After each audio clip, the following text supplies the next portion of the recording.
Welcome back. You are currently listening to TRAXXfm, Chill at Tracks, and of course 3:40 on the clock as of right now. And that brings us to In34. And as you know, on In34, we bring you creatives in any industry. And today, the industry that we are looking at is dance as well as choreography. And today in the studio, we have Wong Shan Tie, and she's going to be talking about forging traditions, unity through dance. So welcome to the studio.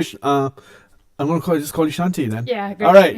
And how are you today? I'm good. Thank you so much. All right. So today we're going to be talking about something very interesting. You do something very interesting as well because you are a multi-genre dancer. And I would love to explore your thought processes behind that, because every genre, as far as I know, in dance has different thought processes, has different nuances that you might not find in another dance. But let's start off with this one.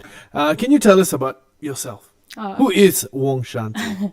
So Wong Shan Tie is a 28-year-old girl born and bred in Teras, KL. And she started dancing cheerleading first, actually. Oh, wow. In high school. Yeah, and then only professionally when she enrolled in Aswara in 2015. Finishing her diploma as well as degree in 2021. And then working with Ask Dance Company since then until now. All right, so Ask Dance Company, and we are Asians, right? And moving professionally into dance is not what we envisioned. What our parents would have envisioned for us. I think we can attest to that. Yeah. Me being in the creative industry, I can tell you my parents were not very, very excited at the fact that I might not be a doctor, engineer, but yes. How did you feel that you would do good in dance, or what actually attracted you towards the dancing industry? Right. So ever since high school, actually, I wasn't the most academically talented person. I was more talented physically. So I would do a lot of sports. I would play handball. I would do a lot of sprinting and eventually cheerleading, which then led to my spark in dance. I've always actually been interested in dance, but properly training and all was definitely cheerleading. And from then on, my parents has always been very supportive. I'm very grateful and lucky that even though I'm Chinese and the stereotype around Chinese parents, but they're very supportive, so they really let me choose my path, and whichever path I want to go, they will support. Hence why I continued furthering my studies in dance in Aswara, and all the way up to degree, and until now I've always had the support of my parents. All right, anyone in your family in the creative industry other than you? Actually, yes, my youngest sister is a circus performer. What? Yeah. We need to have her too. Sure. Yeah, definitely. She's a circus performer, first in Psycho 6, which is a local modern circus company, and then she went on to work in Club Med, which is a resort, where she was actually a supervisor of the circus team. Wow. Yeah, so that's my younger sister. She sounds interesting as well. You know what? We would love to have her sometime in the future. Sure, I think, of course. Bang Zam, we can get Wong Shan Tie's sister in the future, yeah?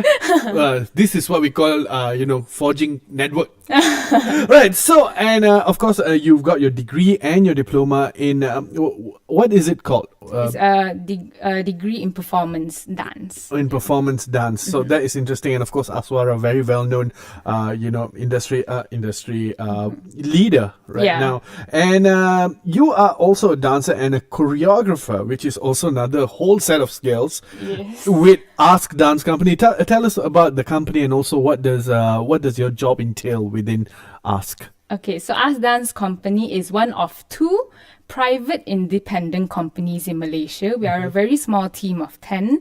We are all graduates of either Aswara or UPSI, holding a degree in dance, performance, or choreography. So my role in the company is mainly as a soloist. My title is a soloist, and as well as I'm in charge of the costume section. So if we have performances or if we have costume rentals and all, I would have to take charge of that. In terms of choreography, the in-house choreographer of the company is Zul, Abang Zulkarnain.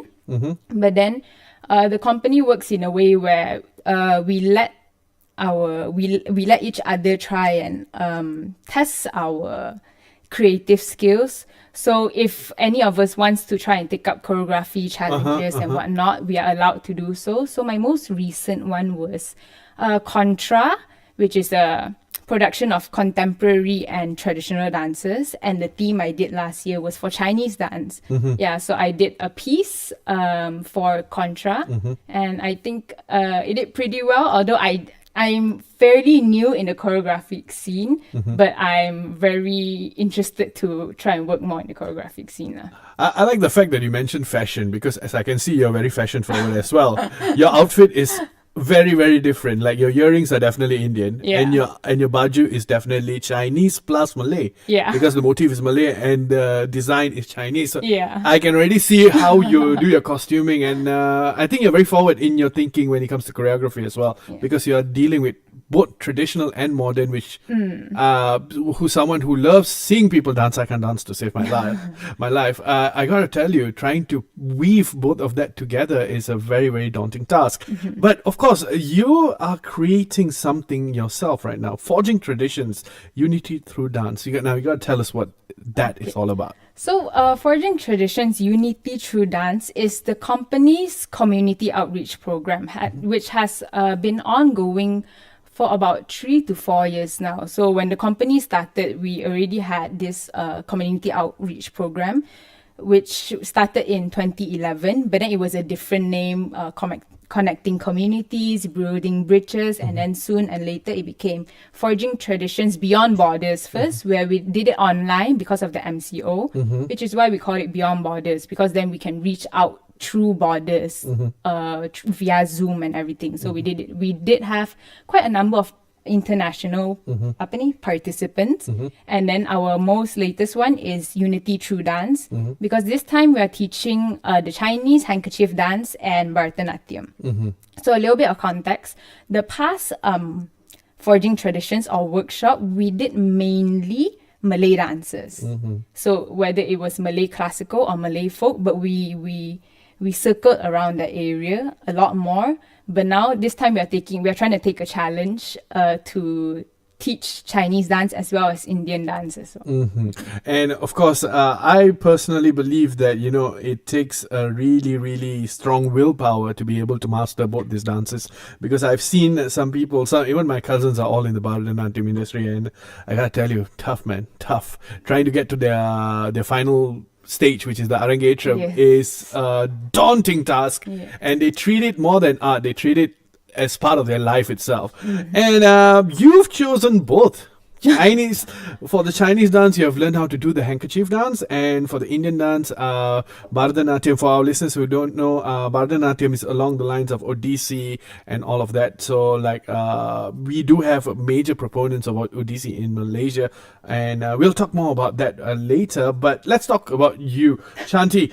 Which is harder, the Chinese dance or the Indian dance? Obviously, technically, they're actually both quite challenging. But then the aesthetic of Bharatanatyam has a lot of components to it, so it's definitely harder. Also, because that is a classical dance, there are a lot of, I wouldn't say rules, but there are a lot of things that we have to maintain so that we can maintain its authenticity. The symbolisms behind it. Yes, the symbolisms behind it. So it's a little bit more complex compared to the Chinese handkerchief dance. However, the Chinese handkerchief dance is a prop dance. Yes. So there is definitely some difficulty there. But then to compare the two, it will definitely be Bharatanatyam. And which one do you like more? Not like as in like it as an art form. Which do you like performing more? Like performing more. That they always say, right? Dancers get a feel within themselves when they let everything loose. Right. So which one of this do you get it more from? If you don't mind me asking, I don't want to answer. It's okay. One. No, it's fine. Yeah. I think it's hard to compare the two, because the when we go into all these different forms, you have to sort of embody the forms, and a different kind of likeness comes out. Like for Bharatanatyam, what I like about it is how intricate it is. Is how much detail there is, and how how the feeling of executing each detail. That's the fun part about A very Bharatanatyam. perfectionist kind of deal. Yeah. And then about the handkerchief dance, because it's a folk dance, it's meant for joy, happiness, high energy. Festivals. Yes. So that is definitely, you can't, I'll be lying if I say I'm not enjoying doing the dance. That is right? true, because you have to embody the joy. Yeah. So it's both very fun. But then, to challenge wise, I would say Bharatanatyam lah. Yeah, and because there's a lot of facial movements as well. Yeah, not many people. Like me, I'm poker face all the way. I cannot do Bharatanatyam. The thing is, I cannot do handkerchief dance, so I don't carry a handkerchief. I have some if you would like to try. Okay, but you know what? We'll get our producer to dance with you later. But yeah, moving on. You do have a workshop. In which you have done. Yes. Tell us about that, your experience conducting the workshop. So basically the workshop is a 2-day workshop where we will teach them the introduction to both of these dances. So before even we conduct this workshop with the company, we have a whole process of breaking down these two very complex art form and trying to pick out the most important things and also keeping it fun, simplifying it so that it's easier to be understood by general participants. So after going through that whole process, then we make up a dance, which involves the music, which involves choreography and all. Then only we go into the workshop, part. Yeah. And then in terms of my experience with workshop, it's since I've been in the company like since 2021, when I first joined, they were already doing a lot of workshops, and that time I was observing a lot. So actually from there, I've been learning a lot about how they teach. So I was first an observer, and then I demonstrated, then only I took the role as instructor. So there's a lot that goes in to the role of instructing. There's discipline that you have to analyze, you have to be quick on your feet, you have to sort of be stern but not in a fierce way. You have to make sure your energy is up so that their energy reflects back on you. It really plays there's a lot of things that goes behind being an instructor, and it's so tricky because you don't know what participants you're getting, and the age range is from 9 until however years old, as long as you can move. So every time we go into workshops, we just put our best foot forward, and we try to be really flexible with how we teach and really be on our toes and see what works best. Yeah. All right, what was your biggest challenge during the workshop? Because I'm pretty sure the age range itself is a challenge, because dealing with a 6-year-old and dealing with a 50-year-old is very, very different. But what was your biggest challenge during the time frame? For me, because the way we put our workshop is we start with Bharatanatyam, then only Chinese handkerchief dance. And as you know, Bharatanatyam can be really heavy on the body. It's very tiring. Yeah, it's sore. So usually after the Bharatanatyam section, they're all like wilted out already. They're all really tired. And I'm like really trying to put my energy at 200% to just get their 50% of energy. Energy drink. Yes.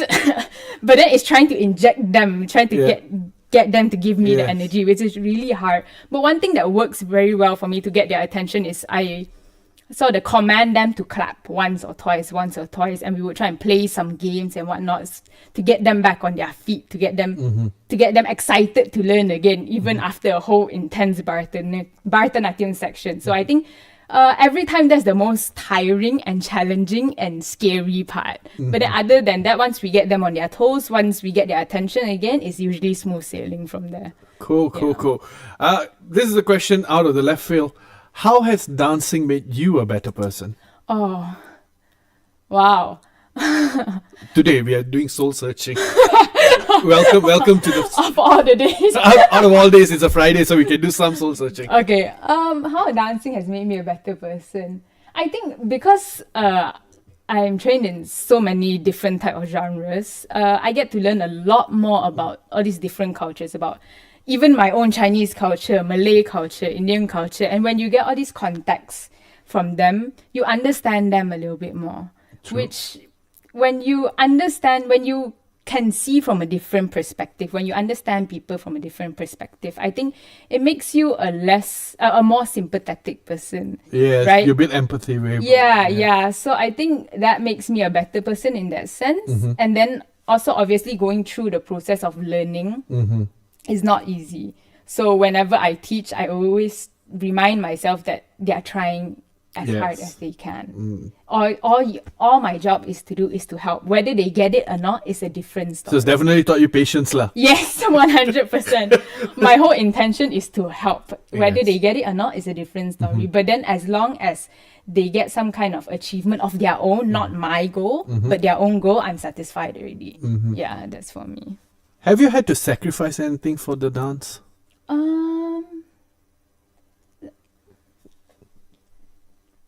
Not really. I don't think so. Not that I recall of. Maybe some family events. Yeah, that one. Yeah, Sacrifice.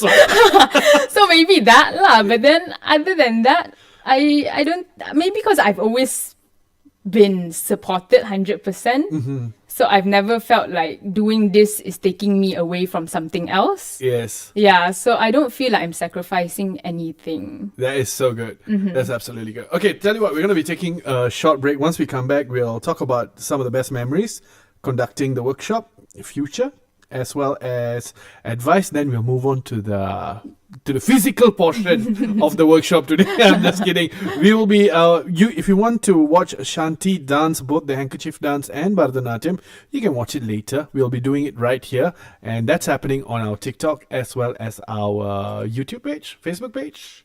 Yes, one of those pages. All right, we'll be right back. Don't go anywhere.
Good afternoon, Salam Malaysia Madani. I'm Stella with the news update at 4.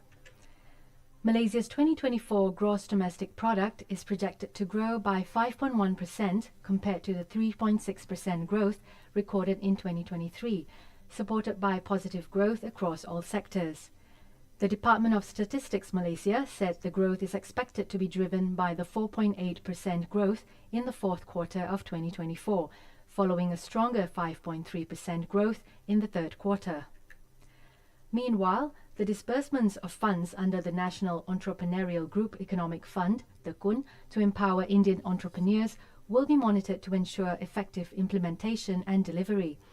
Deputy Minister of Entrepreneur Development and Cooperatives, Datuk Sri R. Ramanan, said the Madani government remains committed to enhancing the economic empowerment agenda for the Indian community, including the largest ever 100 million ringgit allocation through the Indian Community Entrepreneur Development Scheme under TEKUN Nasional since 2007. Elsewhere, over 70% of tourism industry operators have expressed their preparedness to welcome tourists from the ASEAN region in anticipation of Malaysia's chairmanship in 2025. Tourism Malaysia Director General Datuk P. Manoharan said, preparations include showcasing a range of unique attractions to highlight Malaysia's advantages as a premier Southeast Asia travel destination. In foreign news, Prime Minister Benjamin Netanyahu's office said the Israeli cabinet will meet to give final approval to a deal with Hamas for a ceasefire in the Gaza Strip and release of hostages. It was, however, not immediately clear whether the full cabinet would meet on Friday or Saturday, or whether there would be any delay to the start of the ceasefire on Sunday. The fierce wildfires across the Los Angeles area in Southern California of the U.S. have killed at least 27 people and destroyed more than 12,300 structures in more than a week. The California Department of Forestry and Fire Protection said firefighters continued to make progress against two major wildfires in Los Angeles as winds subsided in the area. Finally, in sports, Kang Kai-Sing and Aaron Thai, the 2024 World Junior Badminton Championships boys doubles champions, are ready to take their game to a higher level. Kai-Sing said the main mission this year is to try to be among the world's top 30 pairs now that they are ranked 59th based on the latest list released by the Badminton World Federation. That was the news edited by Mas Elizawati. Prime at 5 coming up in the next hour. From the river to the sea, Palestine will be free.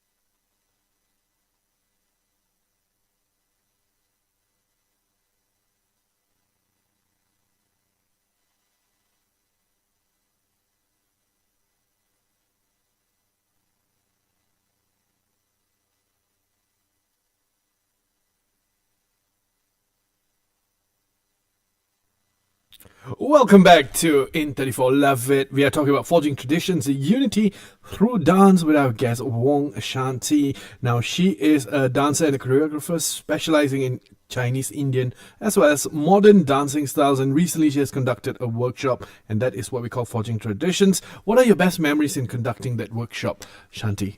For me, it will definitely be seeing a wide range of participants from literally like primary school kids to secondary school kids to university students, and then the middle age, and then even senior citizens. Wow. Yeah, it's really heartwarming to see all of them come together in a space just to learn something. I feel like that's not something we get all the time. So whenever I see that, it really warms my heart. Yeah. All right. And what's in the future for Shanti? Hopefully more productions, more dancing, for not just for me, for the company as well. Even though we are now very grateful to be funded by Yayasan Saim Dabi, but hopefully we get a little bit more funding so we can grow more creatively. That is true. That is true. And as an artist who's been in this field for ages, and you've done quite a lot, you've already surpassed the spectrum, I would say. You've done the Chinese dance, the Indian dance, the Malay dance, the modern dance, and also you've done your duties as as a dancer, and then now you've moved on to choreographing your own productions and all that. What is your advice to the younger generation? My advice to the younger generation and even to myself still now is definitely to be grounded in your own beliefs, why you started. That's one. Number two is to know your body best. Because when you know your body, you know your strength and your weaknesses. And from then on, you know how to work and what to train and how that can benefit you as a performer as well as a choreographer. Right. Now, before we end, as we said earlier, Shanti, you'll be performing for us. Now, for our listeners, I know you can't see her through the radio, but you can definitely watch us via our TikTok page as well as our YouTube page. Oh, and that is TRAXXfm Official. Just go to either one, and we will be starting shortly after in a couple of minutes, right? Yeah. She just needs a couple of minutes to get ready. So, right now, just listen to some of this. All right.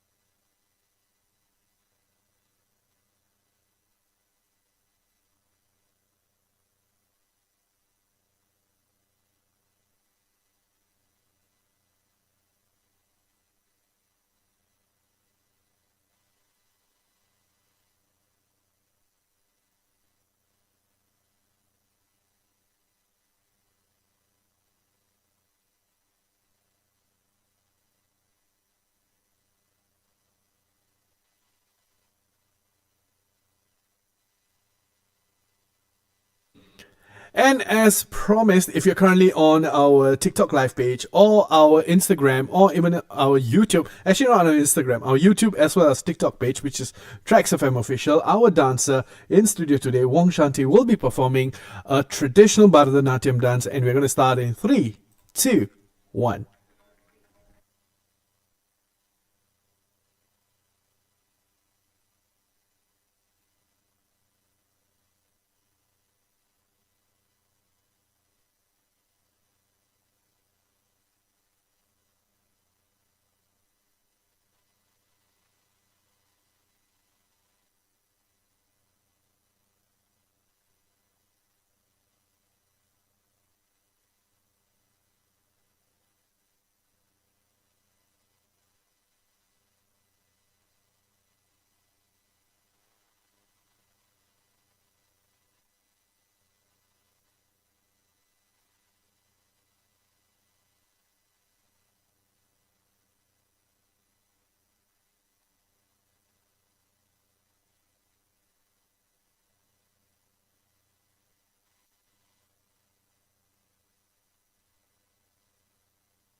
All right, we just saw an amazing Bharatanatyam performance in the studio by Wong Shan Tie. And I gotta tell you, I literally felt the studio shake because Bharatanatyam, there's a lot of heavy footwork involved. Although it seems very, very, very, very smooth on the surface, but their footwork and then their facial expressions is one of the biggest attractions of Bharatanatyam. But in just a few moments, which is actually right now, because Shanti is already ready, we will be moving on to a handkerchief dance as well, starting in 3, 2, 1.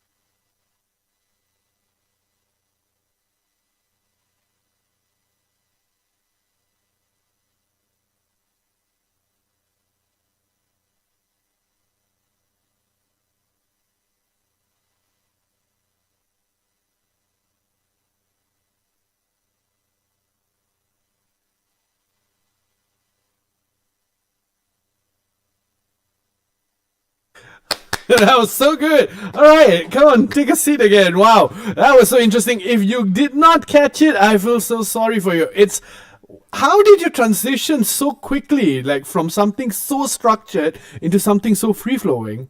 How do you even do that? Is it practice? Is it?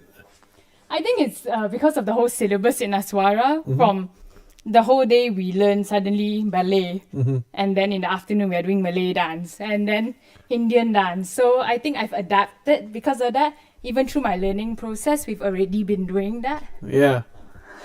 So sorry. Yeah, and I was thinking, why is she not breathing hard? Like, how good is your stamina, man? But okay, but since you had to take the deep breath, all right, we don't worry about it. Oh, wow, that is so interesting. I've never seen someone transition within a minute like that. I mean, I've seen fusion, but those are already choreographed to be that way. But to be able to transition from something so structured into something free-flowing, it's like watching two people dance, man. Two different people dance. Right, so, you know what? Maybe just before we let you go, maybe I do have one more question for you. Like, if you had to learn one brand new dance that you have never tried before, what style would it be?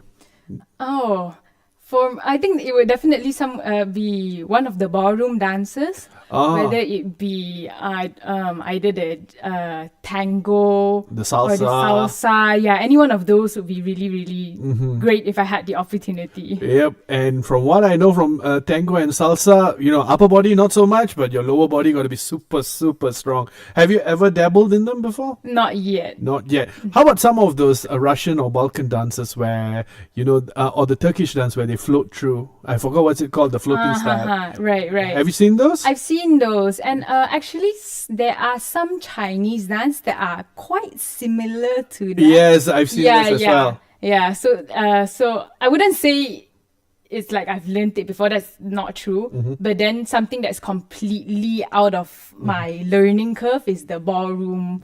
All right. We wish you luck. We hope to see you on a ballroom floor anytime soon. Competition, Wong Shan Tie for the win. Yo! Why not? All right. So before we end, we still have a minute to go. Before we end, is there anything else that you would like to add for our listeners that you think will be great for them if they want to, you know, pursue dance or something like that? Oh, just do it. Just do it. Yeah, whenever you feel like trying something, whenever you want to do something, really just take the initiative to do it on the spot, because once you delay, that's where everything just goes south. Yeah. Like you guys are even working through MCO, man. Don't procrastinate. Just do it. Yeah. Go get dancing. We were really trying to make everything accessible to anyone and everyone. So, which is why we keep pushing and make sure everyone has the opportunity to learn dance from us. All right. Shanti, thank you so much. An absolute pleasure talking to you today. And you know what? We hope to have you again. And of course, we don't forget your sister as well. What's her name? Her name's Sophia Wong. Sophia Wong, we want you here as well. We want to know what a circus performer does. We've never had a circus performer in the studio.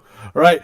With that, thank you so much. We hope to see you soon. Thank you so much. All right, ladies and gentlemen, that was Wong Shan Tie. She's a dancer and a choreographer. We spoke about forging traditions, unity through dance, and we also, us in the studio, we also had a really, really lucky time to watch her dance as well. For those of you who were able to watch via TikTok and YouTube, we hope you had fun as well. And with that, it is back to the music in the final hour of Chiller Tracks. With that, it's a bye-bye from me. I'll be back soon.